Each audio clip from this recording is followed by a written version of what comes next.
Hi Living Good Earth Scientists. I want to take a moment and teach you how to find the volume of an irregular shaped object. You may have learned how to find volume of an object like a rectangle or a square, and that you would do length times width to find that volume. But if we have an object like a rock, we can't really find the length and the width of the rock. So we use a technique called displacement.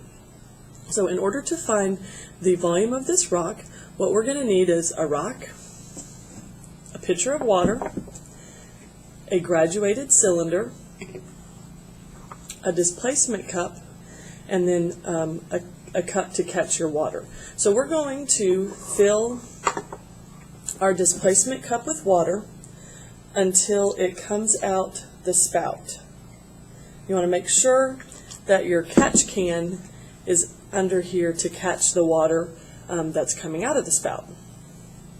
So we're going to wait until there's no more water coming out.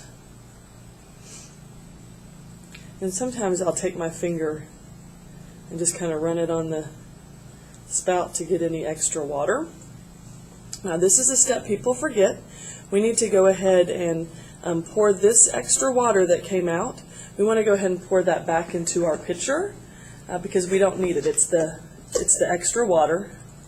So we're going to pour that in there, and then we're going to put our beaker back under the displacement cup, and then very carefully you are going to slide your rock into the displacement cup, and the water is going to start coming out of the spout. Try not to splash, so try to get it in as far as you can and then let go. And so what has happened is the rock has displaced water. The rock is taking up space, that's what volume is, and the amount of space that the rock took up, that water was displaced into this beaker. So now what we can do is take this water that was displaced and we can pour it into a graduated cylinder.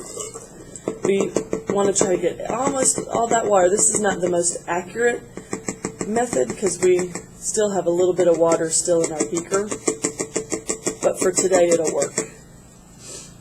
And then you want to find the volume. So always remember with graduated cylinders you want to get eye level, and you want to look at first you want to look at how many increments each line is. This is 100 milliliters, and each line represents 1 milliliter.